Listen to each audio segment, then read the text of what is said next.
Dari Gus Ipin the best advice untuk yang percaya apa? The best advice adalah kita semua harus mereorientasi lagi, ini kan pasti dalam rangka Sumpah Pemuda.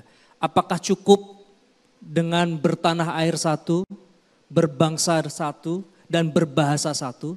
Karena kalau dalam konteks tahun 1928, setelah 1928, setelah Kongres Pemuda, kemudian Ikrar Pemuda dibacakan yang kemudian dikenal dengan nama Sumpah Pemuda, itu bisa melahirkan kemerdekaan tahun 1945. Kan romantisme itu yang ingin kita ulangi. Kalau sekarang kita ada di tahun 2025, 2045 kita apa?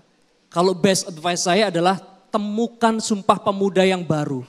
Mungkin sudah tidak cukup lagi sekedar bertanah air, berbangsa dan juga berbahasa yang satu Indonesia. Mungkin kita perlu bercita-cita satu. Ya apa cita-citanya? You discuss lah. Kalian itu the few from the many. Enggak semua anak di Indonesia itu punya privilege seperti kalian menjadi seorang mahasiswa.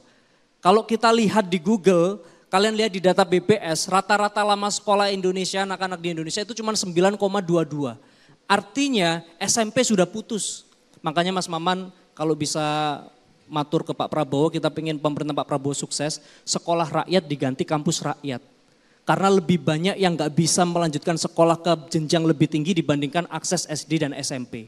Kalaupun masih ada anak tidak sekolah di kabupaten, prosentasenya digunakan untuk memotong TKD, itu saya lebih sepakat. Jadi biar itu jadi kewajiban saya aja yang bupati. Karena apa? Karena secara struktur ekonomi, tadi Mas Emil nyentuh GDP. Dengan ketidakmerataan pendidikan keberadaan kampus, itu kemudian membuat masalah di desa maupun di kota. Masalah di desa apa? Orang tua di desa itu rela bekerja keras, jual tanah, jual sawah, agar bisa anaknya kuliah. Kuliahnya di kota, akhirnya uang berputarnya di kota. Kemudian semua pekerjaan ngumpul di kota, akhirnya kota pun dapat masalah, urbanisasi. Banyak kemudian ruang kumuh dan segala macam yang gak bisa diatasi. Begitu ini mau dikasih bansos, KTP-nya bukan KTP kota setempat. Banyak problematika karena ketidakmerataan ekonomi itu. Makanya sekarang temukan cita-citanya apa.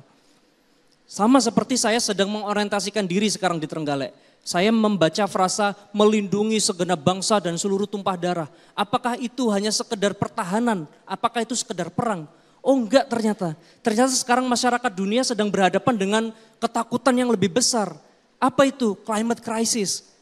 Lihat di Jamaika, sekarang hurricane begitu besar memporak-porandakan. Ekonomi yang dibangun dengan satu malam semuanya hancur lululantak. Mungkin cita-cita kita sekarang, perjuangan kita sekarang, gimana caranya Indonesia lestari biar kita bisa adil gak cuma buat generasi kita tapi generasi masa depan. Mungkin besok gajah cuma bisa kita lihat di museum. Mungkin lumba-lumba cuma bisa kita lihat di museum. Ada enggak ekonomi yang lebih regeneratif? Ada enggak ekonomi yang lebih hijau? Mungkin itu reorientasi Sumpah Pemuda yang lanjutan. Jadi kalau sekarang 2025 mungkin 2028 perlu ada Kongres Pemuda 3. Nanti pimpinan sidangnya Mas Azam lah. Kita putuskan. Tepuk tangan buat Mas Sumpah Azam. Pemuda yang baru untuk Indonesia masa depan 2045 gitu. Jelajahi cara baru mendapatkan informasi. Download Metro TV Extend sekarang.